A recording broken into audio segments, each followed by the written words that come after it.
So the subject today is Reiach HaGet, the smell or scent or aroma of a get, and this has a number of different manifestations.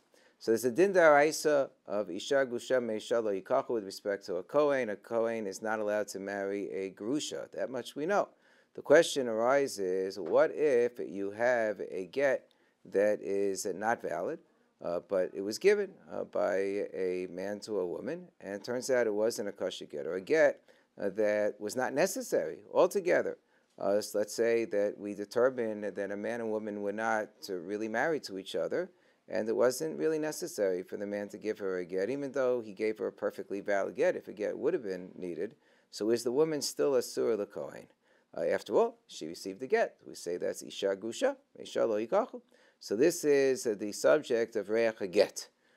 To put it differently, we could say is Reiach Milsehi, or when is it not considered to be a Reiach altogether?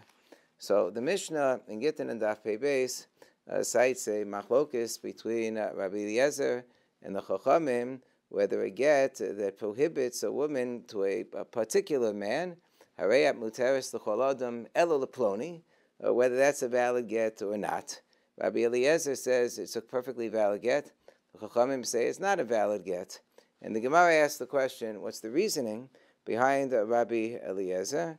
And the reasoning is because he says that we know that there is a limud that we have from this pasuk that we quoted, V'isha Grusha Meisha Lo Yikachu, Afila Lo Nizgarsha Ela Miisha Nifsala Mina Kahuna. That let's say that a man gives his wife a get, and he says, Arayat Megoreshes Mimeni V'yat Muteres L'shum Adam. You're not permitted to anybody. So even in that case, we're going to say that based on this pasuk, V'isha Grusha Meisha Lo Yikachu, she's only a Grusha Meisha, because he said, Arayat Megoreshes Mimeni. She's not muteres the chol adam because he didn't permit that. But all you need is isha grusha meisha in order for the woman to be pasula lekahuna. So the chachamim answer, they don't dispute that there's such a limud, that this pasuk teaches me that even such a get would prohibit a woman from kahuna. But they say isser kahuna shiny, isser kahuna lechud, and a kosher get lechud. So that for sure. That type of get, even Rabbi Eliezer would agree, as Tosos points out, wouldn't be a kosher get latir li'alma, because he didn't say at muteris l'shum adam. He said at asur l'chol adam, at muteris l'shum adam. But the Rabbi Eliezer derives that since we see that we have a pasuk that teaches me this is going to be enough, at least to passel her to a kohen. So if you go a little bit further, and you would have a get that would permit her to everybody except for one person we're going to leave out of the picture. So therefore, that will end up being a get which is kosher legamri. That's the derivation which is made by Rabbi Eliezer.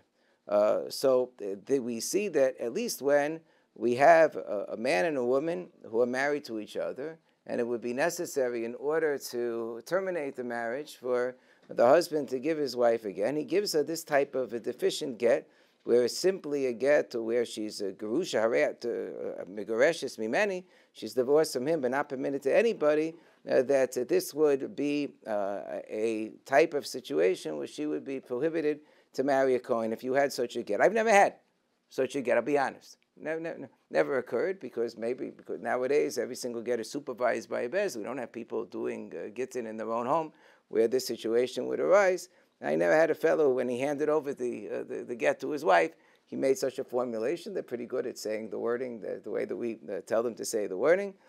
So if this is all that we need to worry about, then the universe of Reiach HaGet would be very limited. But it would be a question as to what other situations would we satisfy this threshold that even though we say it's not a kosher get per se, or a necessary get, would there be other situations where we would say the fact that a get was given will be a reason for the woman to be prohibited l'kahuna?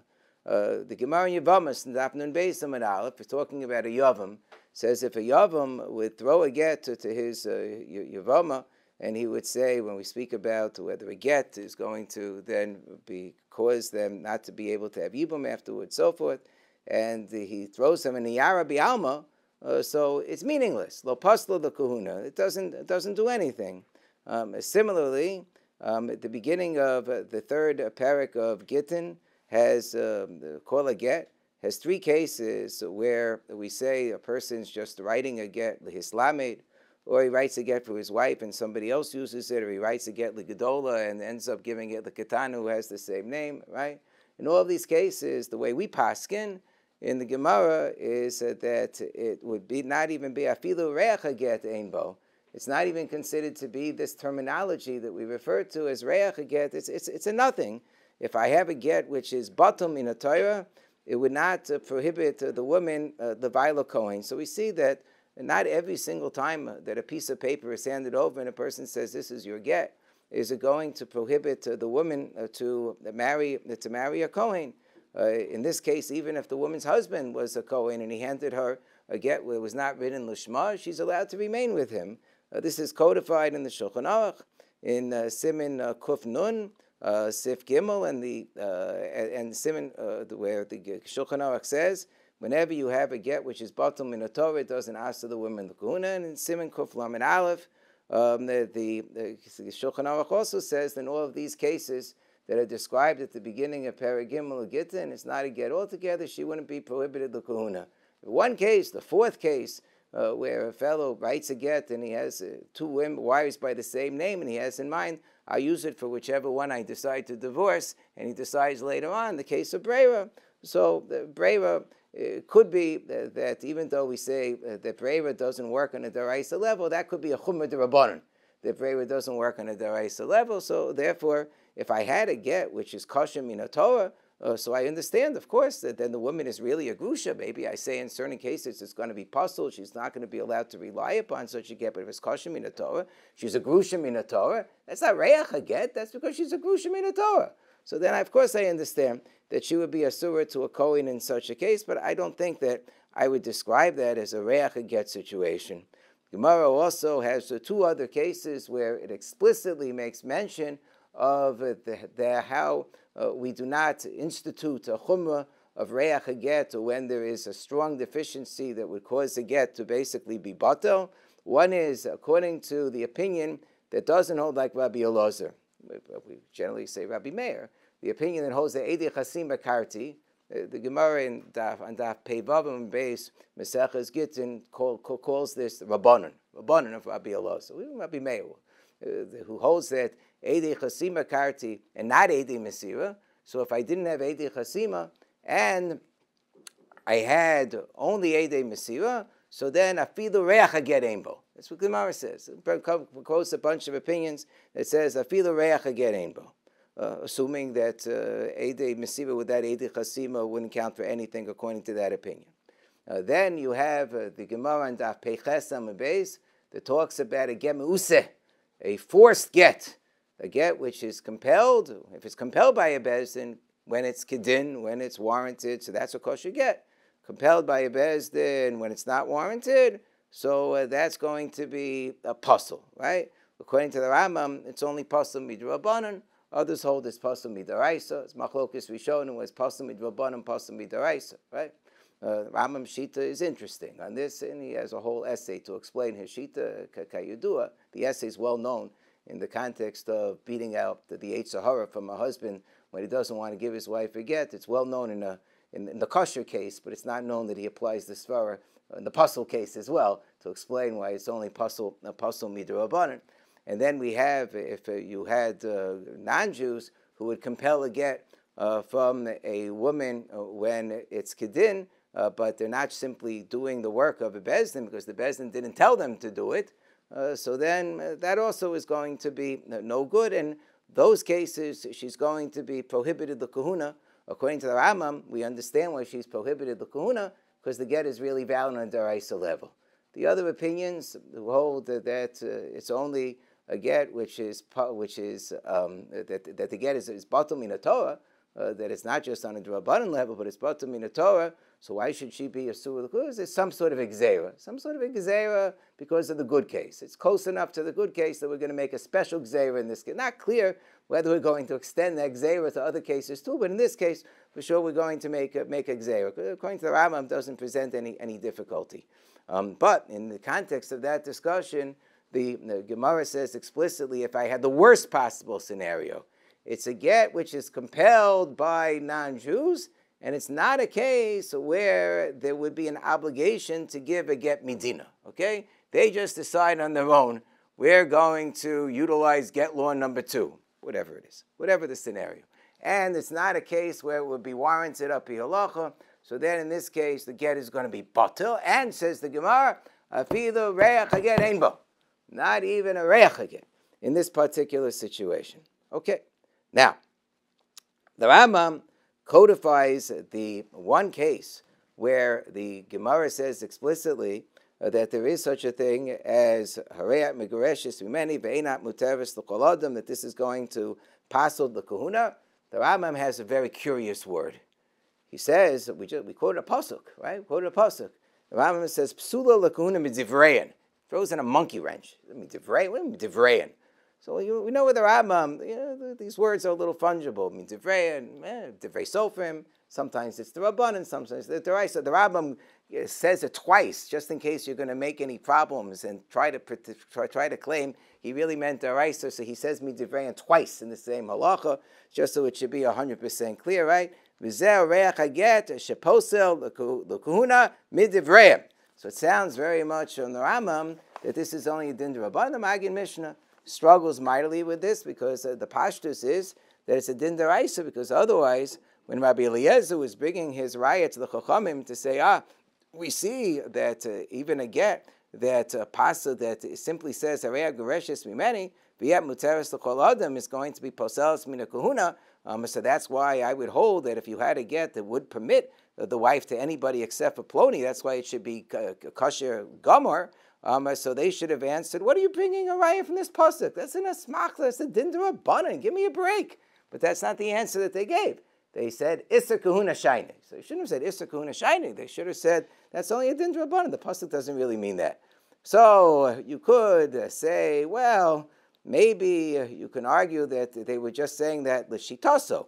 According to you, Rabbi Eliezer, you hold this a din d'Oraisa, but Issa kahuna shayne. We hold it such that just a din d'Rabbanan altogether. But this is obviously very, very dochak in that case. So Shagas Aryeh has 3 simanim on this topic of Reiach HaGet in his Chadashos, second set of Tshuvos. First set of Tshuvos, Orach Chaim. So you need to look in the second set of Tshuvos. Beis Gimel Daled. He speaks about this inyan, and he's convinced that come on, of course, the Chachamim would have said Issa d'Rabbanan shiny and not Issa kahuna shiny if it was really only a din d'Rabbanan. So of course the Rambam holds it's d'Oraisa, and what's the nafkamina? It's d'Oraisa d'Rabbanan. Big nafkamina. Unbelievable. Shagas Aryeh says nafkamina is if Reiach HaGet is a din d'Oraisa, so then if this woman who received not a real get, she received a get that counts as a Reiach HaGet, and now she goes and she marries a Kohen, so the child of their union is going to be a Cholol. When you say a child's going to be a Cholol, we don't mean a child's going to be a Cholol midrabban. The child's going to be a Cholol l'chumra. No. When this child shows up to the Bezdin and says, I want to marry a Grusha, I want to marry a Giyaris, I want to marry a Zona, we say, Heter Gomer. Big nafkamina. Oh boy, this child's really happy that his mother got a Reiach HaGet. Oh boy, now he can marry whomever he wants. I don't know. I mean, when I was growing up, it was a badge of pride to be a Kohen. I mean, my fellow Kohanim, I hope we all still feel this way, but it bothers me to no end when you have Kohanim who want to renounce their kahuna so they can marry a woman who's a Sula kahuna.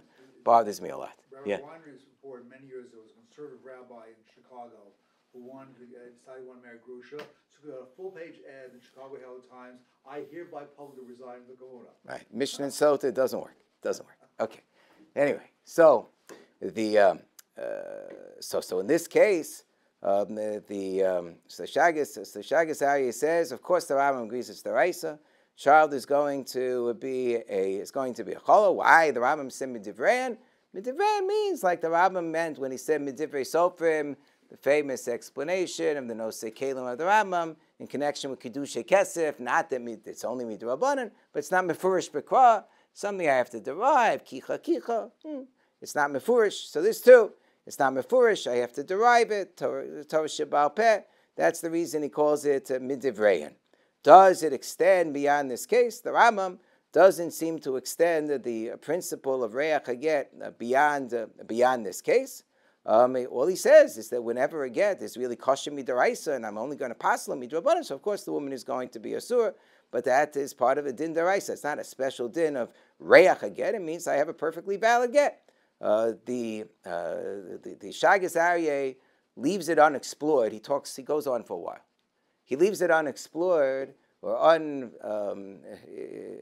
unresolved as to whether beyond the three cases of where the Gemara sort of explicitly indicates I don't have Reiach HaGet, whether you could have Reiach HaGet in other situations. It says in the three cases that we mentioned, namely where I have a get that was written, it wasn't Lishma.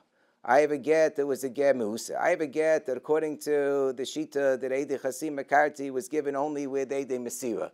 So in these cases, we go out of our way in the Gemara to say I feel Reiach HaGet Aimbo, or that it wouldn't. Or in the case of the Shalol Lishma situations, it doesn't use the terminology of Reiach HaGet. It says it wouldn't passel her L'Kahuna. It says those are problems that are intrinsic to the Kesiva and the Nesina of the get. That it wasn't written properly, wasn't written beratzon, wasn't written lishma, wasn't delivered in a proper fashion. It was only delivered with Eidei Mesira. The proper, it needed to have Eidei Chasim sign it. So he says, if you have a problem with Kesiva and Nesina, so then I know it's not even Reiach HaGet. Maybe in other cases you could have Reiach HaGet. At a certain point, after he waxes poetic for a long time, he just drops the subject and goes on to another subject. So I couldn't tell you beyond that.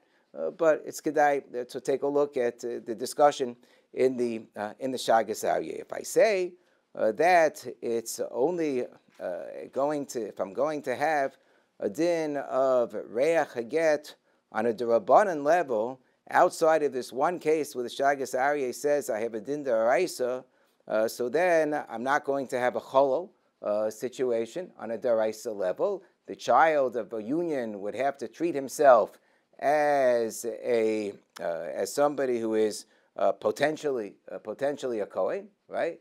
And therefore would still have to be noeg to not marry women who are asuras the kahuna. If I might say me'ikar din, it's not really a get at all, and it's only a reiach again on a derabanan level. And there might be something that's suggested by the Lechem Mishnah in his Shilos Uchuvos Lechem Rav that maybe if I have a plukta de Ravusa as to whether a case constitutes a reiach get or not, so maybe since normally it would only be a problem de Rabbanan, there's more room to be makel. There's an interesting, just as a side note, an interesting proof that's suggested by Rav Chaim Berlin in a letter that I saw he wrote to Rav Itzela Peterburger, Rav Itzela Blazer. He wrote a letter on this subject of Reiach HaGet, a short note, got published in one of the Torah publications, Gnuzos, one of those things. And he said, I have a proof that maybe even the case of the Gemara of Harayat Megureshes Mimeni V'yat Muteres L'Chol Adam is only the Rabbanim, because if it was a Deraisa, so then the Gemara in Tzmura should have used this as a case that would be an afkamina between Abai and Rava, Komilsa the Amar Rachman Lo Savi, the Yavid Mahani, we Yavid Lo Mahani. So it should have used this as a case if I had an onus, a man who had raped a woman and therefore was obligated to remain with her the rest of his life, and he divorces her, would I say that the divorce would be valid or not? But according to Rava, I should say the divorce is not valid because he violated a deraisa of Reiach HaGet. Tosas asked the question, why don't we give as a possible nafkamin in the Gemara the case of the onus, the fellow who had raped the woman and had to marry her, and now he divorces her, that in general, and he gives her a proper get. Why not say that would be a nafkamina between Abaye and Rava? The Gemara comes up with some other possible nafkamina with this. Malkus, not Malkus. Why don't you come up with this case? So Tosfos and Hayam and Aleph, Maseches Tmura said, no, because I have the Gemara in Kiddushin on Daf Yud Gimel Amud Beis that says that Iskish Misa the Gerishin, Pasuk Usnea Isha Acharon Mekosav La Sefer Krisus Oki Yamusa Isha Acharon. We have a hekesh between Misa and Gerishin. That's how we learn that Misa frees a woman, just like Gerishin frees her entirely, so to Misa. So Tosa says you go in the opposite direction, that we know that since Misa severs the relationship, so a properly given get is going to sever the relationship. So you couldn't possibly say, according to Rava, Yavid Lo Mehani, because I have an explicit pasuk otherwise. But that's not hekesh between Misa and Gerishin. It's not going to be true with respect to Reiach HaGet. Reiach HaGet doesn't sever the relationship. So if I had a case where the husband gave, who was the onus, the Ma'anes, who gave his wife the get, and he said, I don't have a hekesh between Misa and Gerishin, that shilchapanaf gemina, the fact that we don't give that scenario shows, this whole day must only be D'Rabbanan. I thought it was very, very creative, so I'm mentioning it. But anyway, it's generally assumed that it's going to be a din deraisa, however you're going to be metaritz that particular kasha. So there's a separate sugya in Yevamos, which really gives us the more expansive understanding of Reiach again, and believe it or not, also from a pasuk. But in this case, we have the opposite side, namely teaching us that in most cases we're not even going to have a situation of Reiach again. What's the case? The case is a woman is niskacha because she thinks her husband is dead. The first husband comes back, but she hasn't done anything terrible. She hasn't committed adultery. She was niskacha. She didn't have nisuin. She didn't have relations with this man. She was just niskacha to this man. So now, says the Gemara, in such a case where get, she's allowed to go back to the first husband. And even though the second husband gave her a get, she's not considered to be psula mina kahuna. Ezu darash Rabbi Elazar ben Masya v'isha grusha miisha. What do you know? Same pasuk I'm using, but for this purpose, v'isha grusha miisha. But this is the flip side of the coin. Below miisha eno isha. Right here, I'm focusing on the fact that miisha means not merely that it's sufficient if she's just grusha miisha, but she has to be grusha miisha. If she's not grusha miisha from her husband, so then the get doesn't count for anything. And then I have a curious statement by Rav Yudah Marav in the Gemara and Daf Tzadi Dal and Aleph, and the statement goes like this: Am Rav Yudah Marav Havalei Rabbi Elazar the Medrash Bei Magnisa. Rabbi Elazar should have darshaned a beautiful pearl. I had a beautiful pearl that I could have uncovered out of this pasuk, V'darash Bei Chaspa, and instead he darshaned just a shard of earth. So my Magnisa, what was the pearl that he could have darshan? The Tanya Visha Gusha Misha Filon Iskasha Misha Psulakuna. That's the drasha that we mentioned on Daf Pei Beis Amud Beis in Maseches Gittin. Even if she's only divorced from her husband alone, without being permitted to any other man, she's going to be Psulakuna. V'hainu Reiach HaGet, the Posa Bekuna. That's what he should have darshan. But instead, he darshan a chaspa. Now, when the Shulchan Aruch brings this particular halacha from the Gemara, there's something conspicuously missing from the Shulchan Aruch. Shulchan Aruch says, "Im lo niseis l'sheni el niskash levad uva ba'ila and she could get me'asheni mutar saks l'rishon." She doesn't need to get from the second husband. She only had a kiddushin. She can go back to the first husband. Blank. Nothing about what if she received the get. It says ain't it tzricha get. She doesn't need a get. Sure, thank you. I know that. I mean, we learned the Gemara, but why don't you also add and in the event that she received the get, after we should not get lo pasla b'nakuna, which is what the Gemara says. Why was it left out? Was it left out on purpose, or was it left out because it is simply obvious, and we don't need to spell out all the details? So the Beis Meir on that halacha in the Shulchan Aruch says that this is the question really that we have to figure out. What did Rabbi Yehuda Marav mean? What did he mean when he said that Rabbi Elazar should have darshan the Maganisam and instead he darshan the Chaspa? Did he mean that the drasha was a chaspa? The drasha was a shard, was a shard of earthenware, that it was that it was a worthless drasha, because the reality is that if a get was given, as we see from the pasuk Isha Megusha Meisha, it is going to pass a lakuna. That we are going to expand the realm of Reiach HaGet, even though she didn't need the get. Nonetheless, once she got it, she's going to be psul lakuna. Or was it that he darshan the case that was a chaspa? He darshan the case that was a chaspa, meaning the case was a garnished.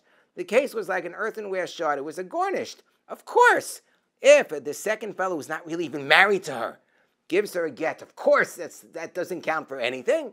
And I don't need for that to be a drasha from a pasuk, because it's just so obviously intuitive and self-evident. And therefore, he should have focused on the fact that there's a much more beautiful drasha that we can derive from this pasuk, namely that there are certain cases of Reiach HaGet, but not that this is a case of Reiach HaGet. So the base mayor raises both possibilities, and is the drasha being insulted as a chaspa, or is the case a chaspa? It's the case of such a garnish, he didn't even need to talk about this case, because of course the woman is not going to be pasul lakuna if she receives such a get. And he concludes basically by saying, Mikol makom lo yatsa meher mevucha. He says that we haven't been able to really clear up this confusion. There are two different approaches amongst the Achronim about how they interpret the Shulchan Aruch on this halacha that really relates very much to our approach towards this entire sugya. One is the Marshach. The Marshach, Chelik Aleph, Siman Kuf Tzadi Aleph, says two possibilities. Maybe the reason it's not born in Shulchan Aruch is because the din of the Gemara, that even though the second fellow gave her a get, it's not going to pass the kahuna. That's only if she receives the get after she returns to the first husband, because everyone will figure, this get is meaningless, because obviously if it was really important, she would have received it before she went back to the first husband. If she only received it afterwards, obviously this was just the Ravcha de Milsa, and we don't need to worry about it. But otherwise, she really would be psula lekahuna, maybe not even allowed to go back to her first husband under those circumstances.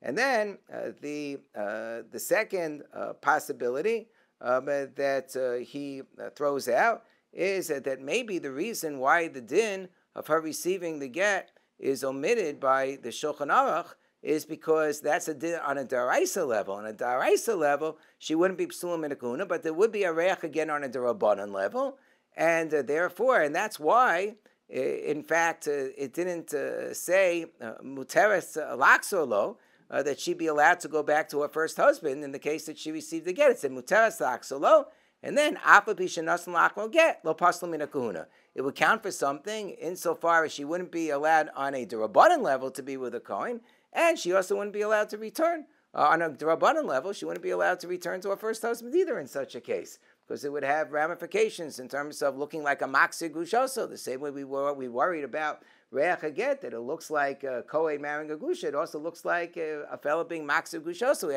after she was mikudeshes to somebody else. So therefore, he holds that this actually, the way it's codified in Shulchan Aruch, indicates that you would have an issue over here. The Maharshdam, however, which I think is more consistent with other rulings of the Mechaber anyway, the Maharshdam says that this is absolutely not true. Of course, she's kasher v'l'kahuna, go back to the first husband, everything, even if she received the get.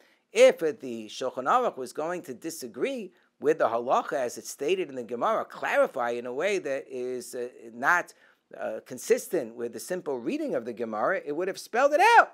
The fact that it's not spelled out is because it's so obvious that the get, if it would be given, would be a chukah vitlula. It would just be a joke and a farce, because she's not really married to the second fellow. And in fact, the Rambam in the Perush Mishnayos has very curious language that, again, I don't know what it said in the original, but the way that it's codified in the Rambam is he says, Mama Rabbi Eliezer Amiti. He says, well, Rabbi Eliezer said it's true, that the chaspa part is not going on the truth of what he said. It's just that it's such a chaspa case, it's such a garnished case. He should have focused on what the drasha really teaches us, right? It works out well, if I assume like the Shagasari, that the drasha is really on a daraisa level. He should have focused on what the real daraisa drasha is, that there is a case of Reiach HaGet, but this isn't it. And here, I don't need a pasuk to teach me that she's muteris to the first husband, that she's muteris to a kohen, because of course she's going to be muteris to a kohen. the Rashba, who's a central personality in this whole discussion, the Rashba, because much of the Rabbanan discussion of what we call Reiach HaGet, and some say, don't use the word Reiach HaGet. We've already decided Reiach HaGet is the case of the man who's married to the woman and he gives her a defective get. He just says, Reiach Megreshes Mimeni. I just brought you 3 different cases where a get doesn't count for anything in the Gemara, which says, Afilu Reiach HaGet Eimbo. If I'm going to come up with Reiach HaGet situations, I'm going to be machmir, to say it looks like the woman is divorced at a Derabanan level. Don't use that term. It's confusing. You saw already in the Rambam. It gets so confusing. Is Reiach HaGet the Reiss? Use some other term. That Chayshin and the Kiddushin, the Ravcha de Milsa, it's proper to, see to it that when a get was given, a woman shouldn't marry a Kohen, whatever. That Shema Yomu, people will think that the woman is a Grusha and that a Kohen can marry a Grusha. That there were maybe somebody heard in the get, but they didn't hear the amasla, they didn't hear the explanation, lo shama behachroza, they didn't hear the explanation that she wasn't really a Grusha. Don't use the word Reiach HaGet. But L'maisa, everybody uses the word Reiach HaGet in this literature, so I'm going to use the word Reiach HaGet. In the Tshuva Sefer that was just published a year or 2 ago by Rav Omen, Rav Yehoram Omen, there's a dayan in South America. Where is he dying? In Australia, in Sydney. He's a dayan in Australia, He's a dayan in Australia.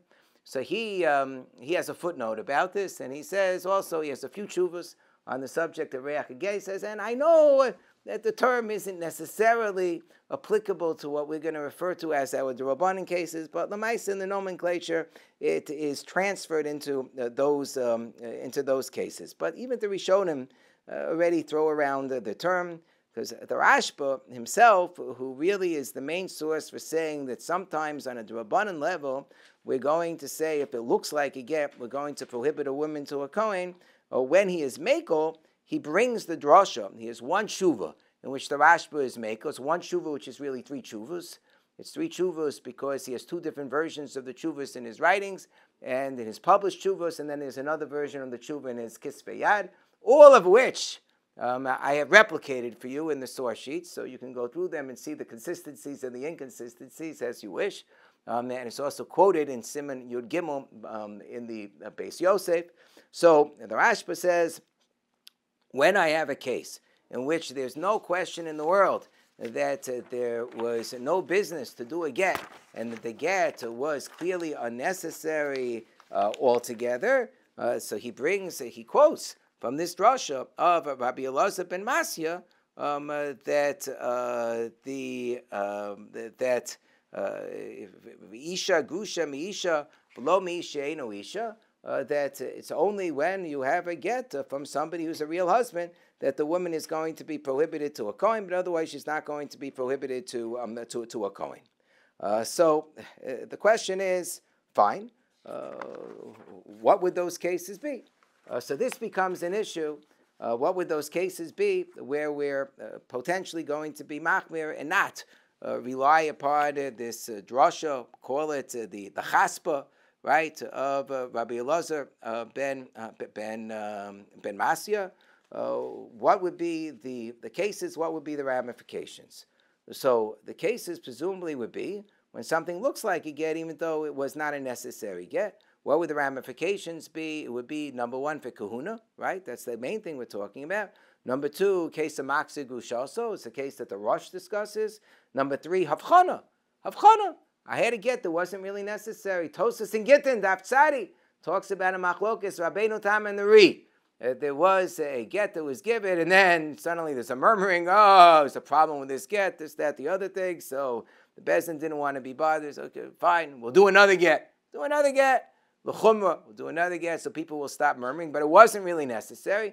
Do we count the 90 days of Havchana, 92 days including the get again the day of the remarriage? Do we count the 90 days from when the first get was given or when the second get that wasn't necessary was given? So Rabbeinu Tam says, first get, come on. Second get wasn't necessary. And the Reiss says, no, I don't care it wasn't necessary. L'maisa, you did it. You did it. You got to start counting the Havchana all over again from the second get. Machlokes, Rabbeinu Tam, and the Ri, right? Okay. So those are ramifications. Fine. Now, the truth is, there's a fourth case. That's a case of Kashem Shasura Labal, Kena Asura Laboel. That you had a couple of Herzog had a case where a couple was living together, not in holy matrimony, not chuppah v'kiddushin, not civil, nothing garnished. But in those days, it was unusual enough. They decided they're going to do a get, but she had been with somebody else while she was with the first fellow. Now is she allowed to marry him or not? So that's a question. Rav Herzog is a little bit more lenient than in some of these other scenarios, because that's only an Isser Essay. Isser Essay, okay, it could be a little bit more lenient. Havchana also is in the realm of Essay. It's a Davar Sheish Lo Matirin. Davar Sheish Lo Matirin, it'll be a little bit more machmir. Now, what clouds the picture a little bit is that there's also a case in Kiddushin, Daf Samachayim and Aleph, Hu Omer Kiddashtich, or Hi Amar Kiddashtani. A man says, I marry you, or the woman says, you married me, and the other one disagrees. So we say, she said, it's not true that you married me. So we don't believe him. She's mutaris to krovoser, right? He says it's not true that I married you. She's mutaris to krovosav. If she denies that he married him, that he married her, and if he denies that he married her, and she claims that he did, so he's allowed to marry her krovos. But in the meantime, she says, you married me. She's kind of stuck. She's a woman. She can only be married to one man. So do we require him to give a get? So he may not want to give a get because he doesn't want to become asa b'krovoseh if he's going to give her a get, because then it's going, even if the get is not necessary, so that's also going to be a ramification whether he's going to be prohibited to marry the relatives. And this really is the earliest discussion of this whole inyan regarding the ramifications of giving an unnecessary get. When the get is done, it's written properly, it's given over properly, it's given over willingly, it's written lishma, everything else, okay? The thing is, they're not really married. They're not really married, right?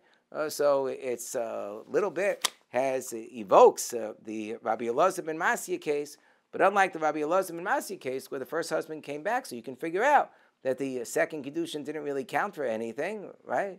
In this case, it's not necessarily as easy for people to figure out, are you going to be machmir? So this is really, based on this sugya in Kiddushin, there's a Mordechai where really, that's where the whole discussion began. The Mordechai talks about a woman who is meshudeches. She was meshudeches. The problem is, she was not only meshudeches, meshudeches means she's engaged, right? But she's engaged to a Kohen. She's engaged to a Kohen, and then some wild man comes along, and he throws a tabas, a ring, into her hand in front of a couple of Eidim. One witness saw it. One witness had an obstructed view. You know how it is. These shilas are never neat. They're never neat shilas. It goes through all of the facts. And then when she was told that this fellow gave it to you for the purpose of Kiddushin, she throws away the ring immediately because this is terrifying. She doesn't want to marry this wild guy. She wants this Vildachaya. She wants to marry the Kohen. So everyone agreed that, of course, it didn't count as a good Kiddushin, but her Krovim pressured her that, it shouldn't look, people shouldn't think you're an Ashish Ish, shall be a Shaila, they won't want to marry the children, they'll say they're Mamzerim, have him give you a get. So he gave her a get. Now the question is, can she marry a fiancé? Can she marry a fiancé who's a Kohen? Oh boy, this is a big problem. So Rabbi Eliezer Biham said she's a Surah the Kohen. The raya is from the case where she said Kiddashtani in the Gemara, and the man says, I don't want to give her a get. When you ask him to give her a get, because I don't want to be a Surah Asur B'Krovoseh. So it sounds like we're going to treat the get like a real get at the end of the day, that he would be prohibited to marry her relatives. But the truth is, Rabbi Eliezer Biham was outvoted. It was 1 against 2. The Reiach Lavan and the Re'im disagreed, and they said, Adarabah.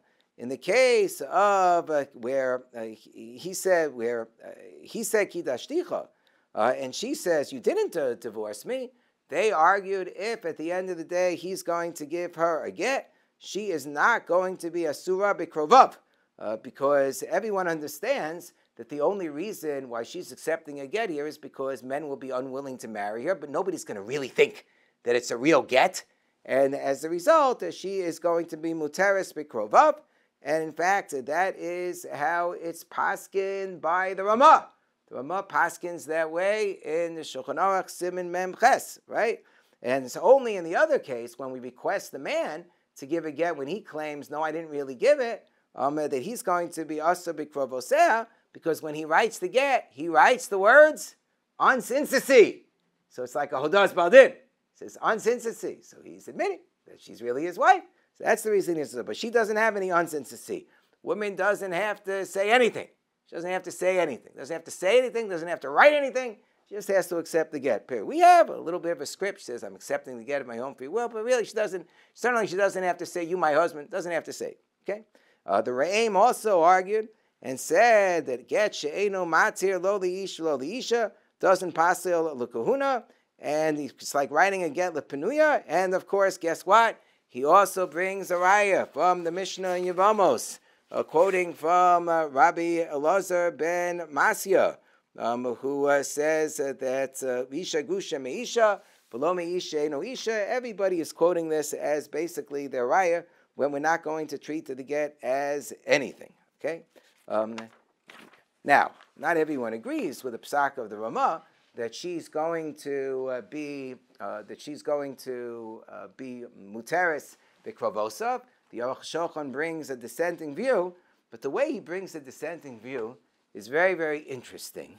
And I say it's very interesting because the Ramah, as a general rule, when we say that there was, let's say, a call, there was a rumor that a couple was married to each other. They weren't really married to each other, but a get was given. We'll see the Ramah is the big machmir on this. He's the big machmir on this, to say that we're going to treat this as a Reiach HaGet situation. Here, the Ramah seems to be Meko and says, that when she said, you didn't really marry me, and he says, you did, and then he gives her a get, she's still going to be muteris bikrovosav. So the Aruch HaShulchan says there's a dissenting view, and he says, you know what the reason of the dissenting view? Because it's going to be inconsistent. Because obviously, says the Aruch HaShulchan, she's in Siman Mem Ches and Ebenezer. She's going to be asur l'kahuna, v'imkein gam l'krovim nesra. So then you can't have one without the other. If we say you can't marry a Kohen, it's going to look a little weird that she's allowed to marry his Krovim. Because people are going to make the mistake, they'll say that a Gusha is allowed to marry the relatives of a Gosh, because we're treating her like a Gusha in other respects, that she can't marry a Kohen. So it's not, even though the Chilkas Mechokek says this psak of the Ramah is inconsistent, the way the Aruch HaShulchan understands is that the Ramah is not saying that she can marry a Kohen, just to be entirely clear. And that is the Shuv of the Rosh in Klal Amin Heisim and Yadalid with respect to a Makser Gushaso, in which he says in a situation where a man gave a get to a woman that he wasn't really married to, and then she married somebody else, and now he wants to take her back. So do we allow him to take her back or not? And the Rosh is very, very adamant, nothing doing whatsoever. This is a classic case where you have to be machmir milsa de pshita sheyasura deleistein sirk balshesh. This doesn't require any hesitation. How do people know that it was only the Ravka and the Milsa because there was a rumor that she was married to the first guy, but they weren't really married? You'll do achraza. The Gemara in Yevamos famously has a situation. A chalitza was done that wasn't really necessary. They say, so just announced that it wasn't really necessary so she could marry a Kohen. We say, no, because then with the Shama B'Havalo, Shama B'Ha, maybe people heard about the chalitza, but they're not going to hear the announcement that it wasn't really necessary. They're wondering about the revocation. Ika the Shama B'Gitza, v'lo Shama B'Achraza, Kedamina B'Chalitza, like we say with respect to a chalitza. So Rosh, very, very machmir. Okay? So the question would be, if I'm going to be machmir in these cases, okay, where there was a rumor that a couple was married, and I don't have the situation where she was married because she thought her husband was dead and then he came back alive. So there, okay, I'm going to be Meko, it was only Niskacha. Here I have a situation where it's a rumor and a get is given, and I'm going to be machmir to say that she can't marry a Kohen. And the Rashba says this beferish in at least one of his chuvos. He says this beferish. So let's say that she did marry a Kohen. Let's say she did marry a Kohen. Can she remain married to the Kohen or not? This is a big deal because we're assuming that this is only a D'Rabbanan level, right? This is only going to be on D'Rabbanan level. So do I say that, so if it happened already, maybe they don't have to get divorced? Well, it's a question. Maybe it depends on whether I say if it's a suffix d'rabbanan, right? Suffix d'rabbanan, maybe she shouldn't get married to begin with, but then afterwards, maybe she doesn't have to get divorced. So if I have a sfeika case, maybe there's room to be mekel, and particularly given that this itself is a machlokas achronim. The Taz goes so far as to say, it's in Siman Vav and Eben Ezer, he says that im niseis teitze, that if they got married, so then she has to get divorced. But he points out that he's disagreeing with a very eminent figure in his life. Who is a very eminent figure in the Taz's life? His father-in-law. His father-in-law. My ancestor, the Bach. The Bach says, im niseis lo teitze. Im niseis lo teitze. And there are other later authorities who endorse the view of the Bach. It's very, very important. Given that I already have that opinion, whenever I have im niseis lo teitze, I can say shas tatcha k'di evidami. And that already gives a little bit more wiggle room.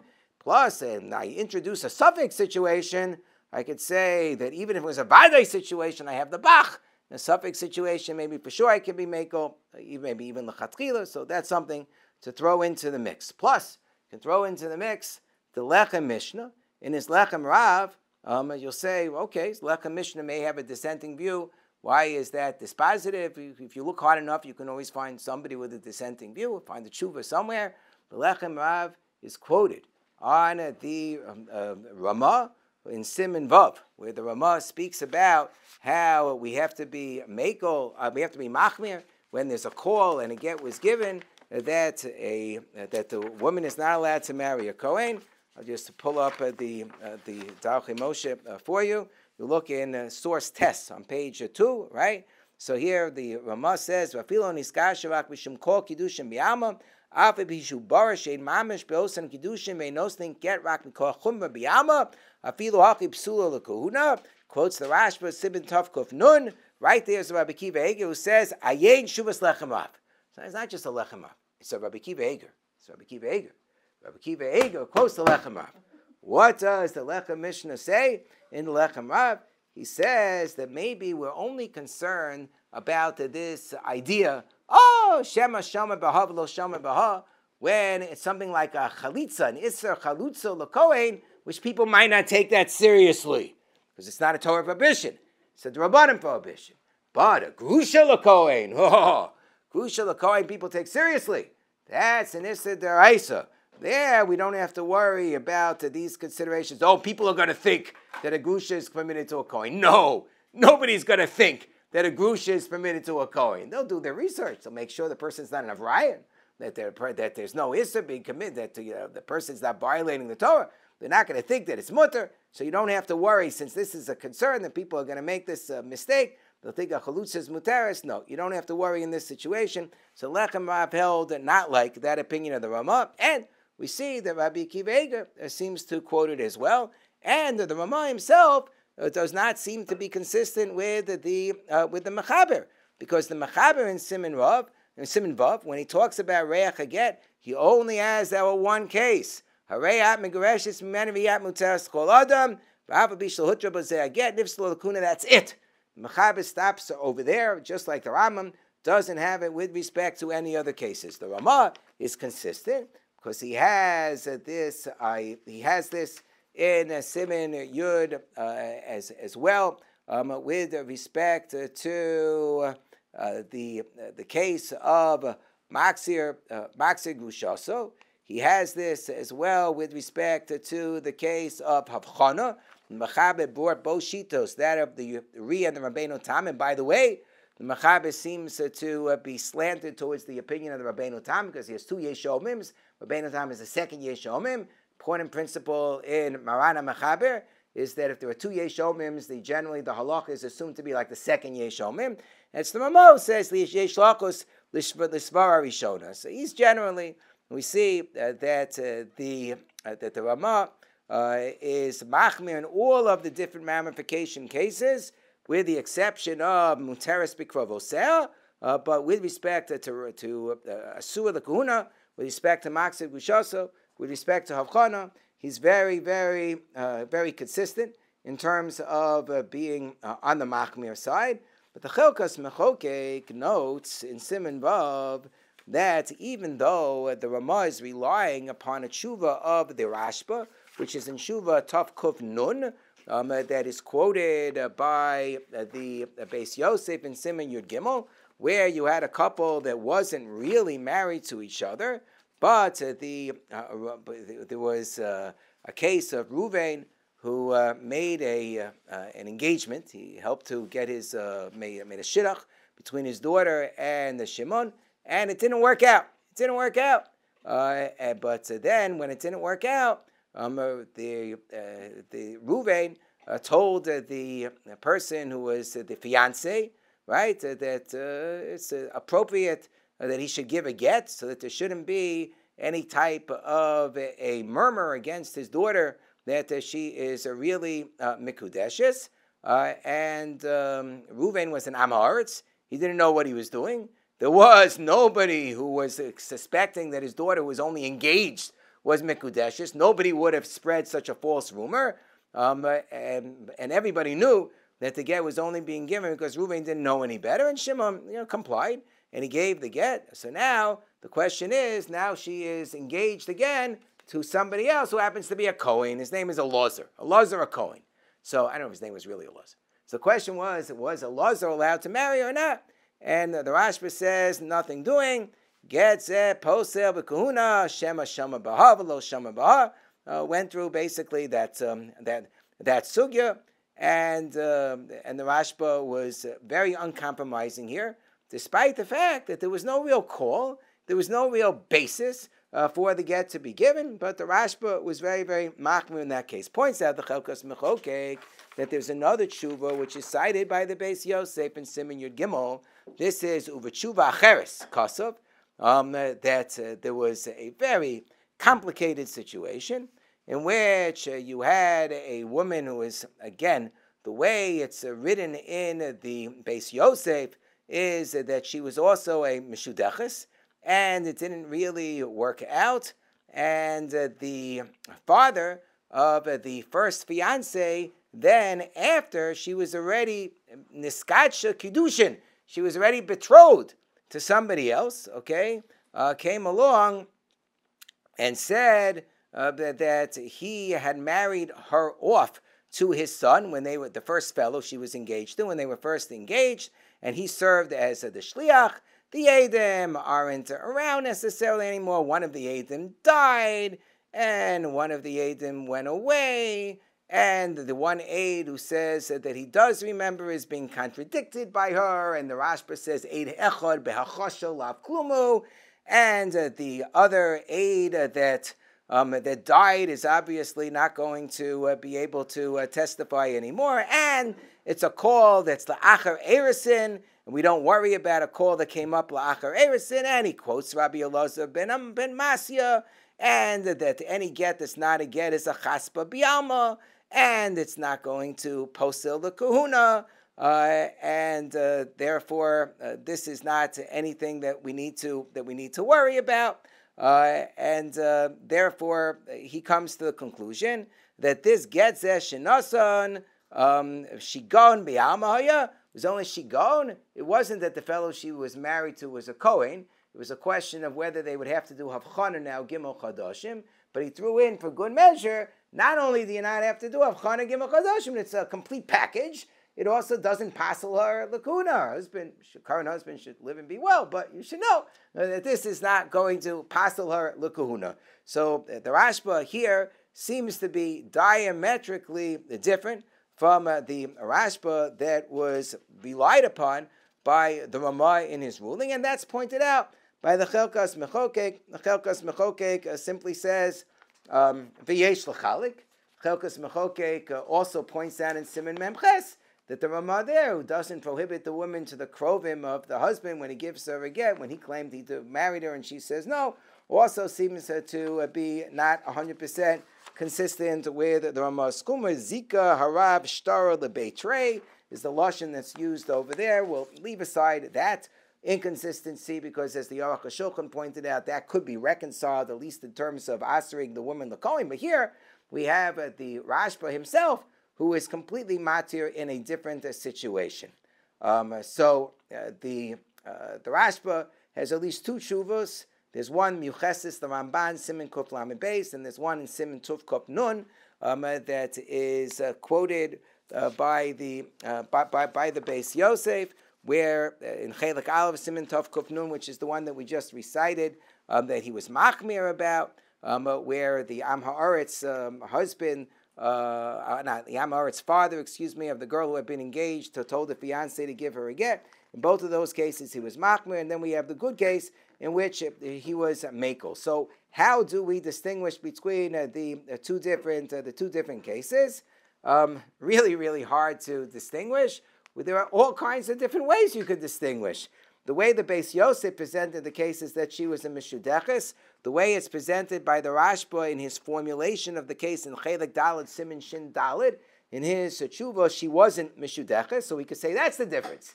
When she was mishudeches, it's going to be more of a call that there was that they really were married if the get was given, and that's why I have to be more concerned. If she wasn't even mishudeches, so there was no shaychus whatsoever, they were just dating each other. So then that doesn't even rise to the level of giving force to a call. Second major distinction between the two cases is that in the case he was mekel, the eror was only after she was already mekudeshes to the second fellow. So that's when you're going to be mekel, because it's a call la'achar erisin as opposed to a call lifnei erisin. And also in the second case, there was no way in which the story would ever be corroborated, because the only other aide who could have come forward had died, and therefore there was only one aide to testify, and he was being contradicted by the girl and by her father. It was also a hispara besof that the get shenasad shigonhu, that the get was just a complete shigon. Again, that is not a distinction from the case in Tov Kuf Nun, because that was also a case where it was clearly a shigon. Also, in the way that he wrote up the second case where he was mekel, in the Chelik Daled Siman Shin Daled, is that she was a ketana. So since there was no evidence that the father had approved of the kiddushin, that could have also been a very clear reason why he held that that was a case that I didn't need to worry about anything. There are a number of different ways in which you could potentially distinguish between the cases. The Darchei Moshe, the Rama himself, in his Darchei Moshe, gives the following distinction, which doesn't work in terms of what the Rashba actually says. He says, if a bezdin required the get, so then we're going to say take it seriously, and then it's going to be something that will prohibit her to marry a Kohen. But if it was just done by the man on his own when it wasn't required, so then that we're not going to take seriously. The Beis Shmuel comes up with two other possible distinctions. Beis Shmuel and Siman Vav comes up with one distinction from the Maharshal, namely that one case was mishudeches. Mishudeches case is going to be worse because they were actually engaged to each other. I don't know if Rabbi Bleicha is on the call. In Mesivas HaHalacha Chelik Aleph, Rabbi Bleicha is a case where you had a man and a woman who were intermittently living with each other, not bechuppah v'kiddushin, no official engagement. They were just intermittently living with each other, not even full-time living with each other.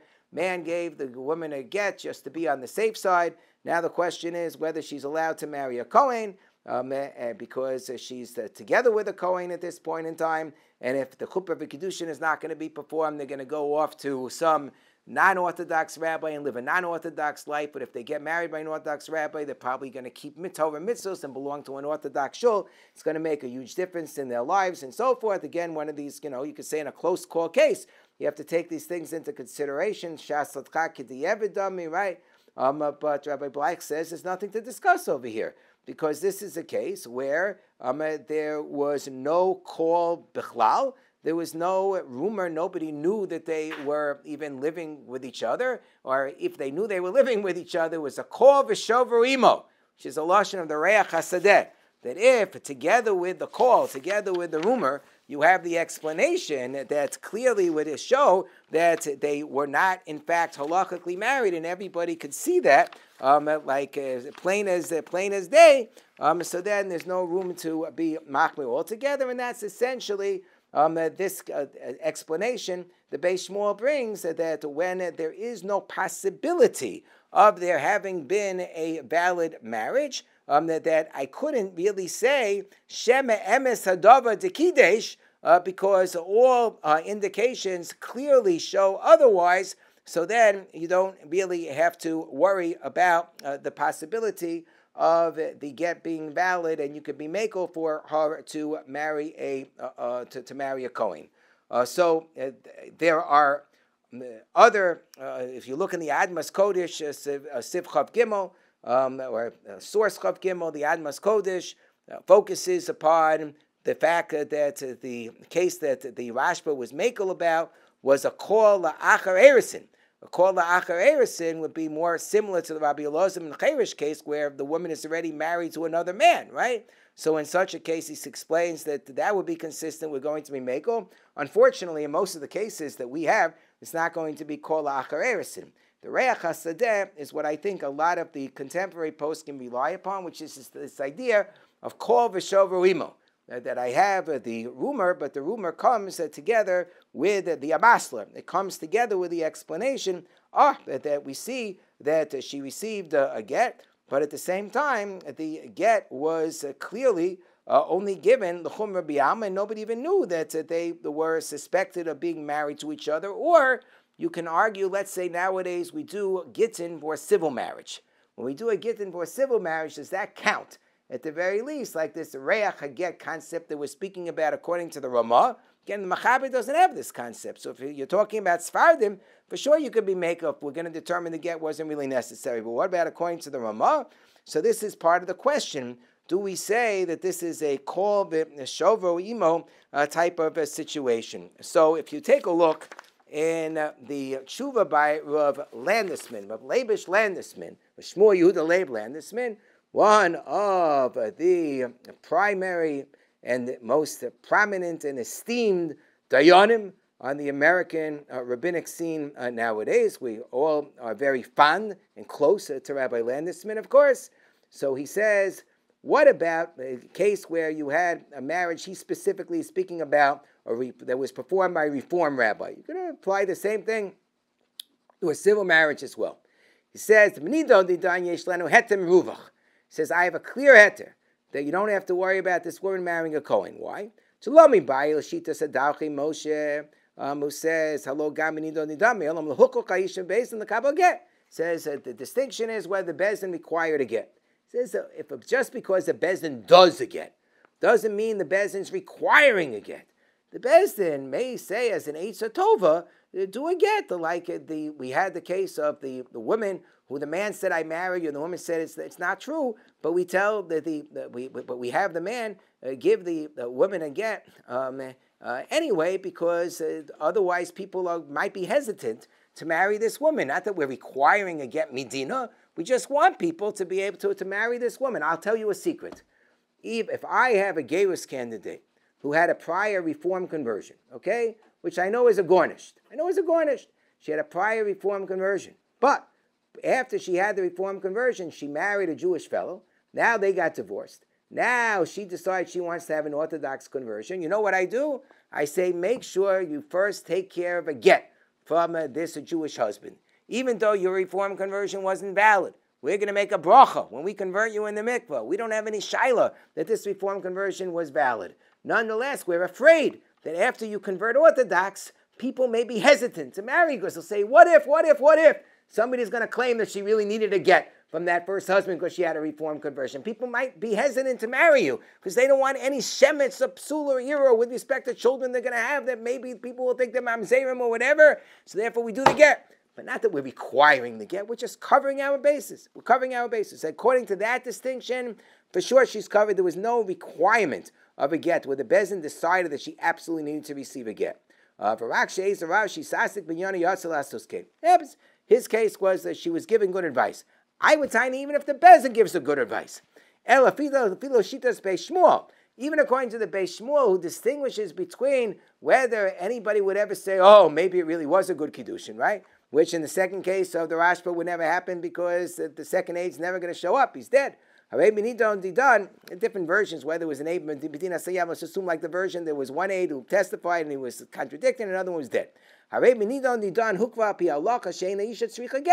He says in this case, it's quite clear according to halacha, the woman doesn't need the get. And even according to the Rosh, who is makmin, the maksig Rishasu case would be mekel. And he adds the following. He says this is much better than the cases that the Rishonim, the Rashba, and the Rosh were discussing. Why? Because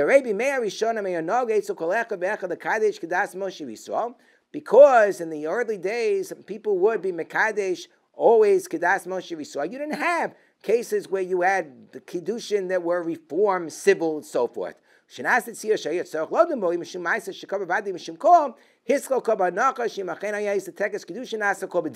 Everybody started with the assumption that if there was something to talk about, it was done properly. And with the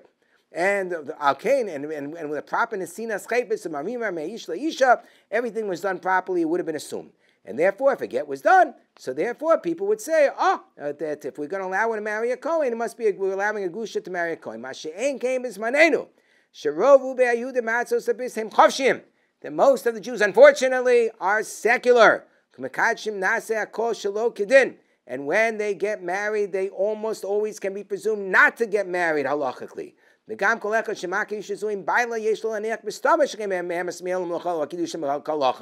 anybody who knew that this woman was married to this man when they were living in a reform community, a secular community, could have worked and would have worked with the assumption that she did not have a valid marriage, even if we're going to do a get. And that's the second part of the equation.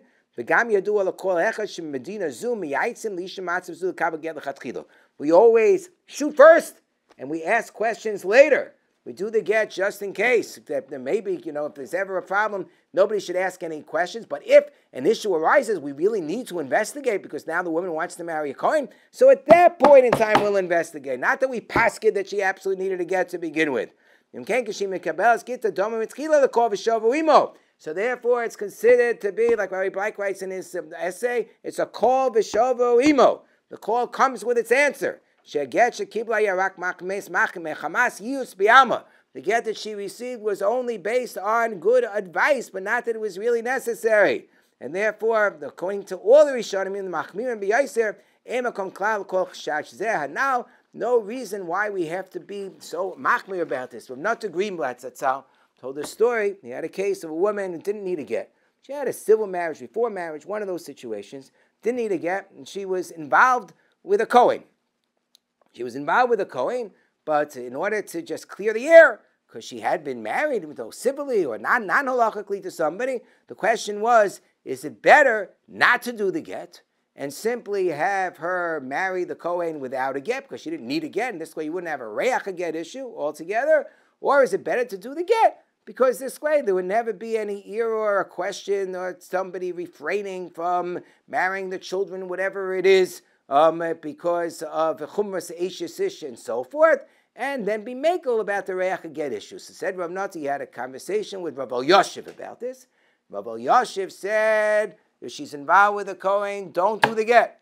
Don't do the get. That's what he said. Talking about Ashkenazim here. Sfardim, rely in the Mechaber, no problem. So don't do the get. If Rav Nati said he disagreed. He disagreed. He felt better to do the get. Our practice is that we do the get, and we're more inclined to be mekel on the Reiach get issue. You also have the Lechem Arab. You have to have the Shitas Sabach, and Rav Aaron Soloveitchik. Take a look at the letter that was written by Rav Aaron Soloveitchik. I have the original somewhere. I could show you from Rav Aaron Soloveitchik. This is written on Western Station Hotel Stationery. Try to pull out to you the original letter, but first I'll just read it to you inside the sources. Source Chavav. Okay, this was written in Hey Tafshin Nun Ches in 1998. Okay, so Rav Aaron wrote this tshuva. Being an Isha Achas Atlanta. There was a woman in Atlanta, Sheniskacha B'Kiddushin, Ayadei Rab Reformi. Below Hayu Eidim Kasherim. They did not have Eidim Kasherim. Here it is. Here's the original letter. They did not have in Western Hotel Station. If you want to see. They did not have, if you'd like to take a look. They did not, okay, whatever. They did not have Eidim Kasherim B'Chasana. V'Achakak Niskacha V'Lo Batkim Zkuka Leget Al Pidin. V'Aksha V'Otzel Iskatin Kohen. Now she wants to marry a Kohen.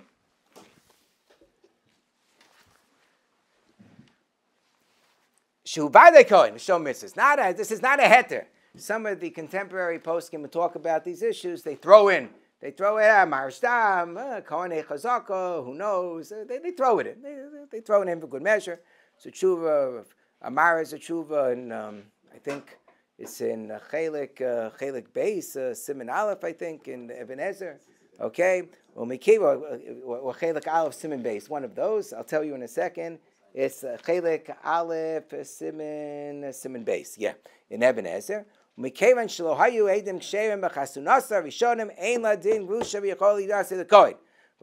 Yosef has a tshuva when she's mako for Ashkenazim, but you could say it's Sephardic posek. You have a better understand where he's coming from. But Rav and Soloveitchik certainly paskening for Ashkenazim, prepared to be mako, a recent decision by the Bezdin in Tzefat, in which they were, not Tzefat, in Tiberia. Bezdin in Tiberia with Rav Chaim Bazak as the head dayan. Ashkenazic, this is a couple where the woman had a previous civil divorce and received a get l'chumrah, and the Bezdin was prepared to be mako. I think that it happened to be. I'll tell you in a second whether they were Sephardim or whether they were Ashkenazim, but the Bezdin paskin, even if they are Ashkenazim, even if they would be Ashkenazim, they would be prepared to be mako with respect to the Reiach HaGet issue, because of the fact that it's quite clear. Everybody knows that when we require a get nowadays, or when we do a get nowadays for civil people who are only civilly married, it's only the Ravka, the Milsa, Bialma, and therefore it fits within the Beis Shmuel's distinction. So it's even according to Ashkenazim of when it is to be Mako, when the Rashba was Mako, and when the Rashba was held that you should be Machmir. And the Beis Shmuel said it depends whether there's any possibility at all to say that this was a valid marriage. And here he says that it's quite clear in these circumstances that there is nothing to talk about because of the fact that we hold that this is a completely invalid marriage. According to all the shittas for Haraya, that when it's not possible to do a get, then we will allow the woman to remarry without a get altogether. But they do say, v'chol mikra, he says, yesh makom lahatir gam l'ramah, v'chol mikra koin shlefanenu me'adas esfardim. He says it's true. It happens. They were lucky that this person was me'adas esfardim. I seem to remember that. But he said gam l'ramah yesh makom lahatir b'nidon shenisu b'nisuin ezrachim. And there's another. This is a psak din from Taf Shin Pei Beis, but the Bezin Netanya that dealt with the identical shaila for in Taf Shin Ayin Aleph for an Ashkenazic couple. After going through all of the terutzim of the Rashba, they said it's nice that there are all these nice terutzim and so forth, but let's look at what the Ramah actually says. Since the Ramah uses a very strong lashon, so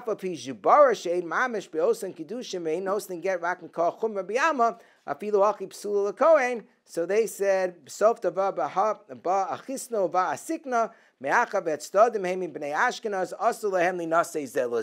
thought that was a little tough.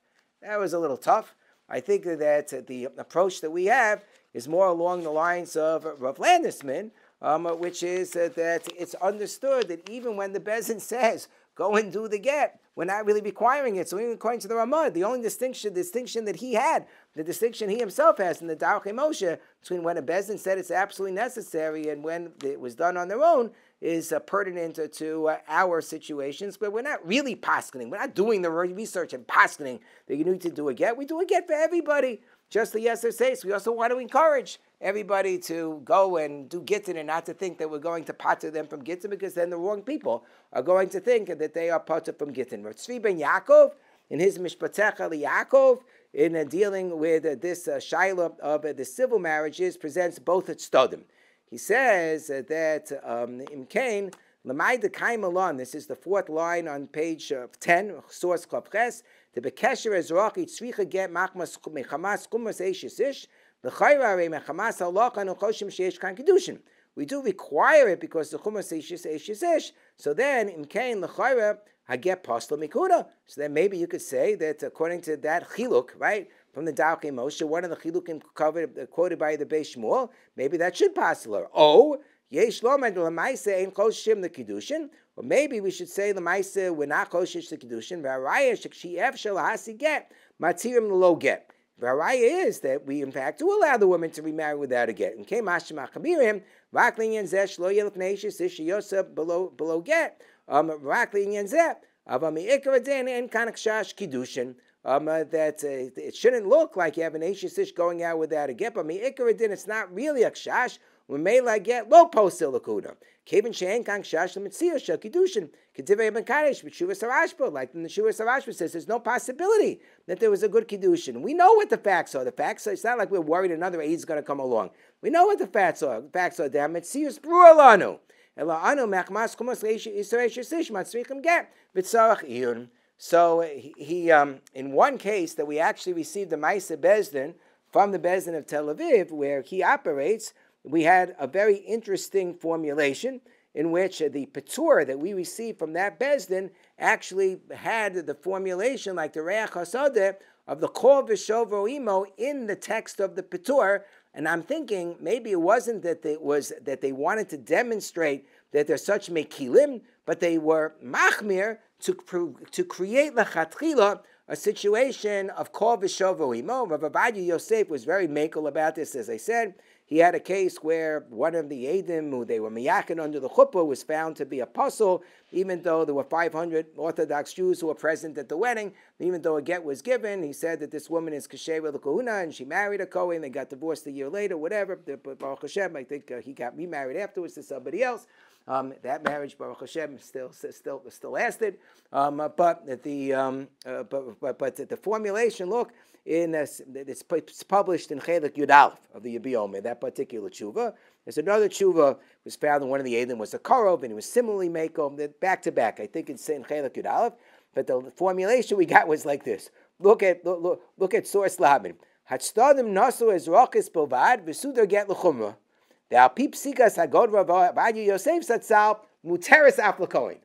In the Torah itself. I'm thinking. That's not that they want to show what big mekilim they are. That's because this is the best way for it to work. Because that's the kol v'shavimo. How do we know that she's divorced? Only do the Petor. So we don't do kitzin mifnei amaid anymore. We only know through the Petor. And the Petor itself says that we can be mekel. Okay, I'm not taking the responsibility. I'll attribute it to Rav Ovadia Yosef. It's interesting. So in the 2 or 3 chuvas in the Lishchas Hadarom that just got published by Rav Omen. On this subject, one main one, but he has, in addition to his own svaros lahakel, in his chuvos, he also has concurrences, because he ships out his chuvos to various people. So the main chuva had to do with a reform marriage, then a get case in Argentina, and Rav Feigelstock over there asked him to be ma'ayin in the case. It was very interesting, because the woman was already remarried to a Kohen, but now they wanted to have chuppah v'kiddushin because they were becoming like Baalei Tshuva. They already had a daughter, so the local Rav arranged for the first husband to give a get. The SSA was only a reform marriage, but to do it karavla, a get karavla, so that you could argue afkinum abanan the kiddushin minei, so that they would have less questions with respect to the daughter who was born in the interim. That was kind of interesting. So he brought the 3 chilukim in the Beis Shmuel to the Bezdin require it. Was she b'shudeches? It's clearly a case where nobody could possibly ever prove that there was a proper kiddushin, etc. He said the Marikash was relied upon that distinction between when it's clearly a garnished, that you don't prohibit the woman into a Kohen even after she receives the get. Also threw in that the Ramah is self-contradictory because in Siman Mem Ches he's makel to allow the woman to marry the krovim of the husband when he gives her a get Lieser Seis when she claims that she wasn't Mikudeshes and he claims Kiddushtani. He claims Kiddushtich, excuse me. And I don't know, he threw in a svara that I didn't think belonged about how Rav Moshe even when he would be machmir to say you should do a get l'chumma, like in civil marriage situations, he would always say, oh, but if a child would be born, the child wouldn't be a mamzer. So we see that you could go l'chumma requiring a get, but still be makel on the Isserei Lavin. I didn't think that was like a Reiach HaGet argument so strongly, but he threw that in as well. And he threw in that you can't say that this is machlokis, the machlokis mechaber Ramah is a machlokis between the minhag Sfaradim and the minhag Ashkenazim, because he said there's no minhag Ashkenazim over here. You know, sometimes the Ramah paskins a certain way, and all the Ashkenazim do different. Look at Tefillin and Kol HaMoed. I don't know. That was also an interesting argument. And he brought in this question about, is it better to just not do the get altogether, or to do the get and be mekel and Reiach HaGet? As I said, it's interesting that turned out to be a machlokis, Rav Nata and Rav Elyashiv.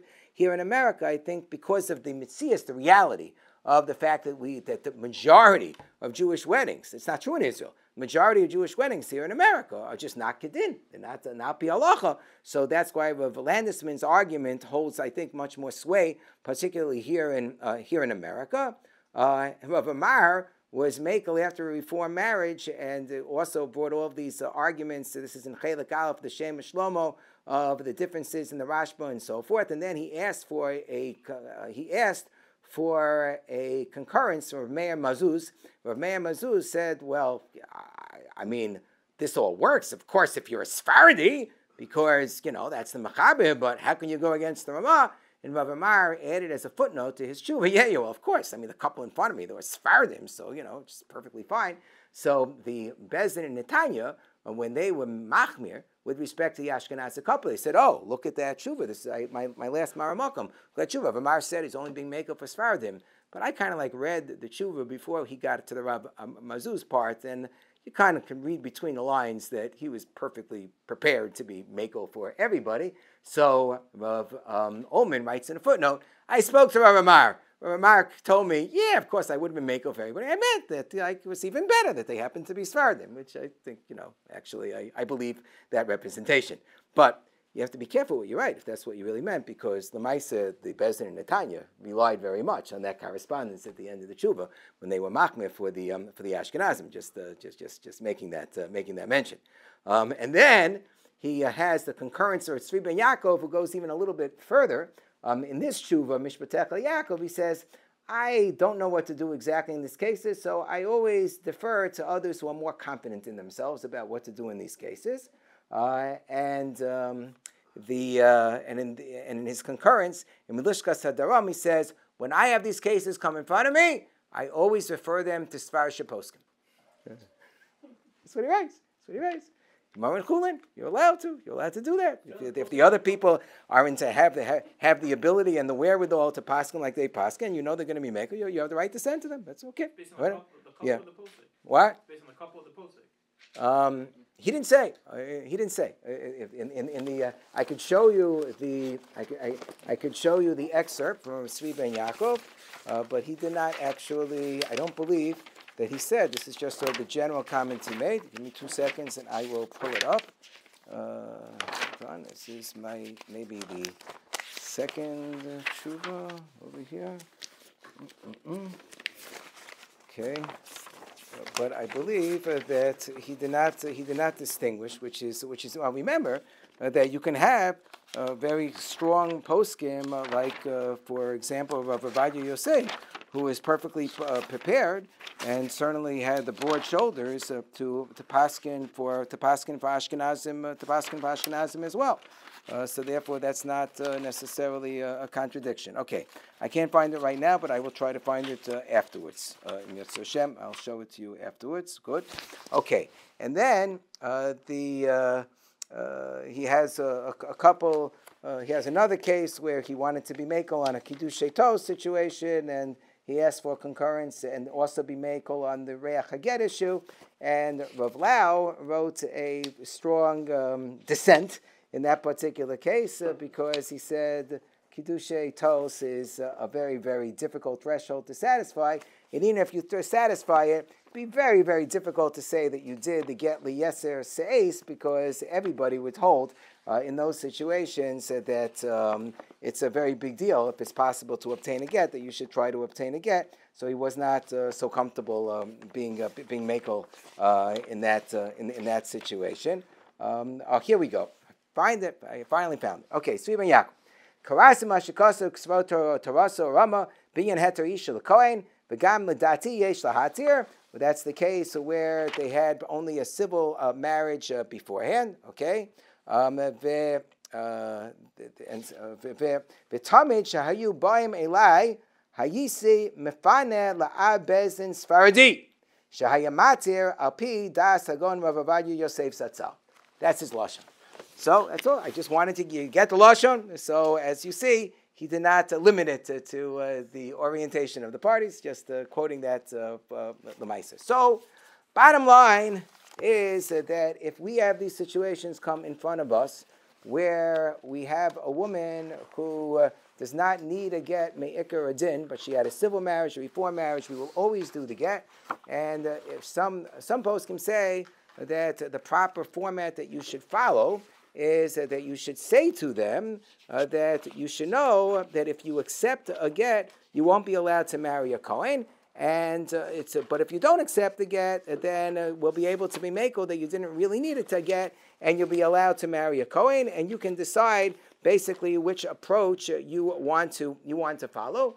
So Rav Omen quotes that as well, and I am not entirely sure that is something that I would be comfortable saying.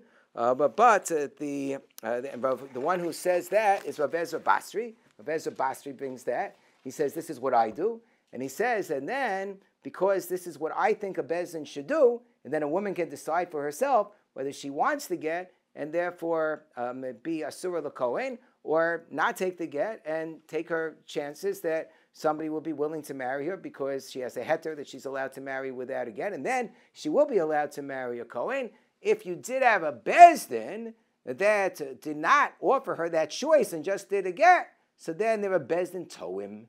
The bezdin toim, so then she's not responsible. That's not like a legitimate bezdin that required her to do a get, and then she could definitely marry a kohen in such a case. So I wouldn't consider it to be a bezdin toim, because I would say take the get, and then if you happen to find a kohen, there may be room to be mekel, but based on Rav Landesman, based on Rav Aaron Soloveitchik, there's certainly, if it's a case where we did not do the full investigation, so you have that svara to rely upon, that we weren't mechayev the get based on knowing all of the facts of the case, and number two, based on the fact that it's a kol v'shover imo, that everybody understands that bisman hazeh, bate din do gittin, even if they're not absolutely required per se, just as good public policy for as many people to have gittin as possible. And it's a kol v'shover imo, that if you see that they were only civilly married, nobody's going to think that it was determined that the woman really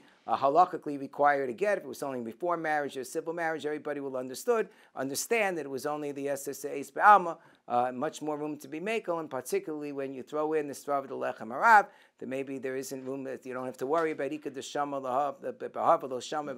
when it comes to the gittin, because everybody knows that a gusha is really a surah l'kohen. And also, when you're dealing with shas tzchak situations, you also have the shita sabach and nises lo teitze, and shas tzchak kidi evid dummy, and we'll stop there. Okay.